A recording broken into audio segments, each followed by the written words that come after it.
এরকম আগেও মেরেছে, এরকম আগেও আমায় মেরেছে। তোর বর ঘুষ দিয়ে চাকরি পাইছে?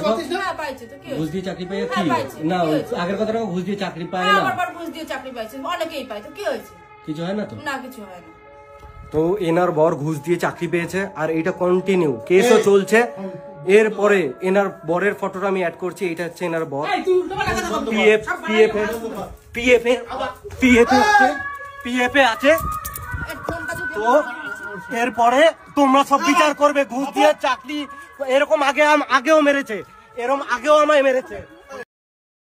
আমি নিজেই খুব লজ্জিত যে আমার ফ্যামিলির ব্যাপার আজ সোশ্যাল মিডিয়ায় আনতে হচ্ছে শুধুমাত্র আমার পরিস্থিতির কারণে। কারণ আমি এমন একটা পরিস্থিতিতে দাঁড়িয়ে আছি যেখানে আমার নিজের জীবনেরই কোনো গ্যারান্টি নেই।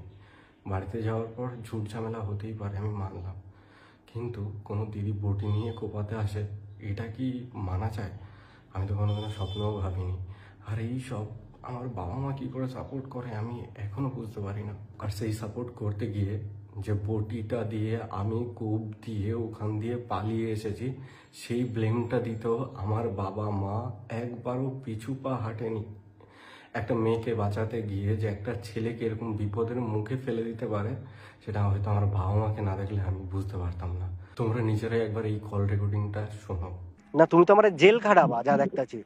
জেল খাটাবো না তোর কি করবো? তোর দিদির সঙ্গে না বটিটা দিয়ে আমি কোপ দিয়ে বেরোয় যাইছি। হ্যাঁ, তুই কোপাইছো। আমি কোপাইছি, বেরোয় যাইছি, মানে আমি জেল খাটাবো। তোরে আমি জেল খাটাবো। তুই যদি নিজের ভাই বোন যদি যদি তুই বিচার না করতে পারো, তুই একটা অন্য বউরে ওই কণিকা কি হবে আনে। আজ তুই বাড়ি আসিস 5 মাস পর। ও না, আমি বটিটা নিয়ে আমি দিদিরে কোপাইতে গেছিলাম। দিদিরে কোপাইতে, দিদি বটিটা আনছে, সেই বটি নিয়ে কি বটিটা কি করতে আনছে? বটিটা কি করতে আনছে? ওর হাত দিয়ে বটিটা নিয়ে কোপাইছো? আমি আমার দিদির হাত দিয়ে বটি নিয়ে কোপাইছি। দিয়ে বাঁচার জন্য রেকর্ডিং করলে রাখতে আছিস, সেরকম ভাবে রেকর্ডিং কর। তুই কোপাইছো, যে কোপ খাইছে সেও কবে, যে কোপ খাইছে সেও কবে। ওই কনি কবে রন কোপাইয়ে গেছে, দিদিরে আর মারে কোপাইতে গেছিল, আমি ঠেকাইতে গেছি, সেই কোপ আমার মাথায় লাগছে। তো যার গায়ে লাগছে সেই কবে, তার কাছ দিয়ে সব প্রমাণ হবে। মানে আমি বলতে পারতাছি যে তোমার মাইয়া এত ভালো নাটক কি করে পারে। তার মা এরকম 2 মিনিট পরে নিজের ছেলেরে ফাঁসানোর জন্য কি বটি দিয়ে নাকি আমি থানায় যাবে। এই কথাটা শোনার পর তো যে কেউ বলবে যে বটিটা দিয়ে আমি কোপ দিয়ে ওখান দিয়ে পালিয়ে গেছি। হ্যাঁ, এরকম স্টেটমেন্ট আমার বাবা আর মাই দিচ্ছিল। যার কথাগুলো শুনতে পাচ্ছিলে সে হচ্ছে আমার বাবা আর মাই। তোমরা ভাবো, যদি নিজের মেয়ে কোপাতে এসেছিল, সেই কেসটা ঘুরিয়ে যদি বলে আমি নাকি আমার দিদিকে আর মাকে কোপাতে গেছি, সে যদি এই কেসটাকে এরকমভাবে বানাতে পারে, আমি ভাবছি আমার বাবা আর মা দিদিকে বাঁচানোর জন্য আর কত ধরনের নাটক করবে আর কত নিচে নামবে। এর দিয়ে তোমরা আমায় ডিরেক্টলি কিছু বলেই দিতে পারো। তোমাদের যেই প্রবলেমটা আমায় নিয়ে আমায় বলে দিতে পারো। আমি চাই না অন্য কারোর হাতে নিজের জীবনটা শেষ হয়ে যায়। আমি চাই প্রথম দিয়েই তোমরা ভালো থাকো। সে তো তোমাদের ভালো থাকতে গেলে তোমাদের যা আমায় বলো আমি অবশ্যই করব, কিন্তু এরকমভাবে অন্তত আমায় ফাঁসিও না। এবার যে রেকর্ডিংটা শোনাবো সেখানে আমার মাই পুরো সত্যিটা বলবে যে কে কার গায়ে হাত তুলেছিল কি না। কারণ আমার দিদির ভিডিওতে এসে আমি জানি আবার মিথ্যে বলা শুরু করবে। দিদিকে বাঁচাতে গিয়েছে আমায় কত রকমের ভাবে, কত দিক দিয়ে ছোট করবে, কত নিচে নামাবে, তা আমি এখন কল্পনাও করতে পারি না। তোমরা আর একটা রেকর্ডিং শোনো। আর ও আমি যতটা দেখেছি ওরম টাইপের ছেলে নয়। হ্যাঁ, একটু হট টেম্পার, বাট এরম ধরনের মারধর করতে পারবে বলে এরমটা আমার মনে হয় না। আমি তো ওর সাথে ধরো অনেকদিন ধরেই মিশছি, সেই দিক থেকে আমার মনে হয় না এই জিনিসটা করতে পারে বা কিছু।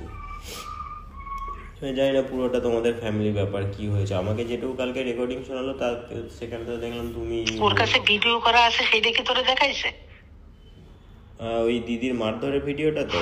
হ্যাঁ হ্যাঁ, ওটা দেখিয়েছে। হ্যাঁ, ওটাতে তো দেখলাম ও তো গায়ে হাত তোলেনি তখনই। ওটাতেই অ্যাকচুয়ালি দেখলাম যে গৌরী মনে হয় চট্টপট দেশে দেনাই, সেটা কখনো মনে হয় চট্টপট বা মুখে আচল লাগুক যাই হয়েছে, দেওয়ার পরে তখনই গৌরীর চুলের মুঠি ধরেছে। ও আমাকে বলছিল কি বলতো, আমি নিজেকে বাঁচানোর জন্য ওটা করতে বাধ্য হয়েছি, কিছু করার ছিল না। নিজের বাঁচানোর জন্য, মানে ওরে এমন কি মারছ ওর দিদি? ওর মার তুই চিনিস? ওর মুখে যাচ্ছাতাই অবস্থা দেখলাম। যাচ্ছাতাই কি? আমার বাড়ি ছিল আমি জানি না, একটা দাগ পড়ছে মুখে। যাচ্ছাতাই মুখে আমি মলম লাগাইছি, কানে আমি মলম লাগাইছি, মুখে নখের একটা দাগ পড়ছে। আর যখন বাপনের ফোন নিয়ে টানাটানি হয়েছে সেই সময় কানে, ঠোঁটে, গালে যাচ্ছাতাই অবস্থা, ছিলে ছাড়া। কানে শোন, মুখে একটা দাগ পড়ছে, ঠোঁট ছেড়ছে, আর কানে আমারে যাইয়ে কইলো কানের দিকটাও নাকি ফুটো হয়েছে। যাই হোক, এই জায়গায় যখন ওর ফোন নিয়ে টানাটানি হয়েছে, ওর দিদিরও কামড়াই ধরছে, সেটা কি কইছে? হ্যাঁ, ও আমাকে বললো যে আমাকে নিজেকে বাঁচানোর জন্য আমাকে কিছু সেলফ ডিফেন্স মানে আমাকে তো কিছু স্টেপ নিতেই হবে, সেই জন্য আমি ঠেলে সরিয়ে দিয়েছি বা বাঁচানোর চেষ্টা করেছি। এবার ভাই বোনের মধ্যে মারধর হয়, এটা স্বাভাবিক কথা। তার জন্য বটি নিয়ে মারতে আসবে, এটা তো ঠিক হয়নি না।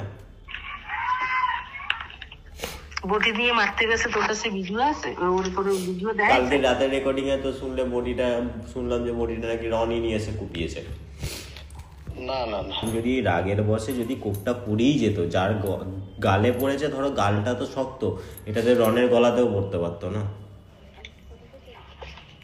ভুল করেই হয়ে যেত হয়তো। তাহলে কি করতে হবে? রন কি ধারে ছিল নাকি রনের গলাতে পড়বে? পড়লে আমার গলায় পড়তো। কোথায় ছিল? হ্যালো হ্যালো, হ্যাঁ দিদি বলো। হ্যাঁ, তো আমি মানে এটাই বলতে চাইছি যে যদি এই যে তুমি যে কথাটা, মানে আমি পাশের ঘরে শুয়েছিলাম, আদো আদো শুনতে পেয়েই এসেছি এখানে। তার মধ্যে এই কথাটা আমি বেশ কয়েকবার শুনলাম যে দিদি বটি নিয়ে এসেছিল, সেইটা যদি সোশ্যাল মিডিয়াতে যায় বা রেস্টারদের হাতে যায় তাহলে কি করবে? রনের দিদিকে ছিঁড়ে খাবে? রন কি এমন অন্যায় করে যে বটি নিয়ে বেচারাকে মার খেতে? নাই, রনের হয়তো গৌরী করলে না, সব অন্যায় গৌরীর, ওই সব অন্যায় করছে। তো দিদি তো কুপিয়েছে, বাপন তো আর কুপাইতে যায়নি। আমি কি বলছি? আমি তো বললাম যে বাপন উপায় নাই, আমি তো সেটা বলতে আছি। শোনো আমার কথা, শোনো, এরকম ধরনের কথাবার্তা। ও তো এটাও বলছিল যে ভিডিওটাতে ভিডিও বানাচ্ছে, সেই ফোনটাও আমি কিনে দিয়েছি। হ্যাঁ, ও তো আমাকে সবই কিনে দিয়েছে, ও আমাকে ফোন কিনে দিয়েছে, ও আমাকে মানে ওই তো আমাকে চালায়। হ্যাঁ দিয়েছে তো কি? এবার এই কথাগুলো সবই তুমি আমাকে পার্সোনালি বলতে পারো, এবার সেগুলো তো সোশ্যাল মিডিয়া করা উচিত নয় না। হ্যাঁ, সোশ্যাল মিডিয়ায় কথা বলেছি। ওই যেটা খাবারটা রন পাঠিয়েছিল ওটা নিয়ে তো পোস্ট করেছিল, ওটা রনের মনে একটা কষ্ট রয়েই গেছে। কষ্ট ওর মনেই শুধু আছে রে ভাই, কষ্ট আছে। এইগুলো সবকিছু ঠিকঠাক করার জন্যই তো, আর আমিও মেয়ের ট্রেন টানি, আমার ওটা ছেলে। এইসব জিনিসে তোমার তো একটা জিনিস মাথায় রাখা উচিত ছিল, বটিটা তুমি কিভাবে ধরলে?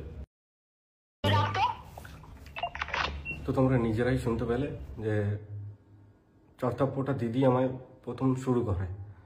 তো আমার অপরাধ কি? আমার অপরাধ এটাই ছিল যে আমার ভাগনার জন্মদিনে আমার ভাগনা মামা বাড়ি গেছিল, মানে আমার বাড়িতে ও গেছিল, আর আমার ভাগনা যে আমার বাড়িতে আছে আর ওর জন্মদিন বলেই আমি আমার বাড়িতে গেছি। আর সেই আমার বাড়িতে যাওয়াটা যে এত বড় অপরাধ আমি নিজেও ভাবতে পারিনি। আমার নিজের হাতে বানানো বাড়ি, যেইখানে যাওয়াটা আমার অপরাধ। আমি এইগুলো আমায় ডিরেক্টলি বললেই হয়, এই সব এত কিছু করার কোনো দরকারই পড়ে না। আমার যথেষ্ট ক্ষমতা আছে, আমি নিজে 3 মাস ধরে ভাড়া থাকছি, নিজে রান্না করি, নিজে খাই, নিজে জামা প্যান্ট নিজে কাচি, তারপরেও আমি বাড়িতে কন্টিনিউ আমার ফ্যামিলিকে টাকা পাঠাই। কিন্তু তারপরেও যদি আমি বাড়িতে যাই সেটা আমার অপরাধ। আমার দিদি আমাকে কোপাতে এসেছে, সেটা ঘুরিয়ে বাবা মা কি বলছে আমি কোপ দিয়ে পালিয়ে গেছি। আমি জানি না সামনের দিনগুলোয় আমায় আর কত ধরনের মিথ্যে ব্লেম দিয়ে ফাঁসানো হবে আর কি করা হবে।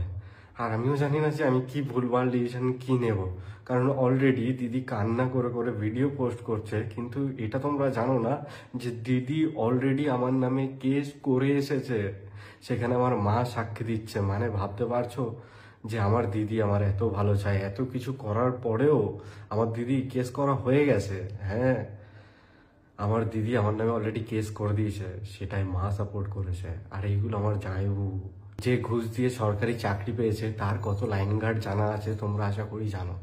তো তার কথায় সবকিছু চলছে। তার কি নজরে পড়েছে ভগবান জানে, ওই বাড়ি দিয়ে আমায় তাড়িয়ে সে কি পাবে সেই জানে। আমি এগুলোর ব্যাপারে ভাবি না আর ভাববো না। যেইটুখানি তোমাদের জানানোর দরকার ছিল, আমি জানালাম। আর তোমরা সত্যিটা অলরেডি বুঝেই গেছো, তোমাদের আলাদা করে আর কোনো কিছু বোঝানোর দরকার হবে না। আমি আস্তে আস্তে ঠিক হলে নিজের নর্মাল লাইফে ভিডিও বানাবো। এমনি তোমরা ভাবো যে আমি নাটক করি বা কিছু, ভাই আমার যদি ভিউজ কামানোর ইচ্ছে থাকতো আমরা ওই টাইমে কন্টিনিউ ভিডিওর পর ভিডিও পোস্ট করতে থাকতাম, কিন্তু না, আমার সোশ্যাল মিডিয়া জায়গাটা খুব ভয় করে। কিন্তু সেই জায়গাটাই আমি আমার শান্তি খুঁজে পেলাম। আমি সবকিছু শেয়ার করলাম, লোকে জানতে পারবে যে এই ছেলেটার সাথে এত খারাপ ঘটেছে। জৌগ্রামের হাফ লোক এটাই জানতো যে আমি ওখান দিয়ে কোপ দিয়ে পালিয়ে গেছি। তাদের বলছি যে এই ভুলভাল কথাগুলো তোমাদের সামনে ক্লিয়ার হয়ে গেল যে আমি কোপ দিয়ে পালিয়ে যাইনি, ওটা আমার দিদি এক বটি নিয়ে আমায় কোপাতে এসেছিল। জানি না আমায় মেরেও কি পাবে।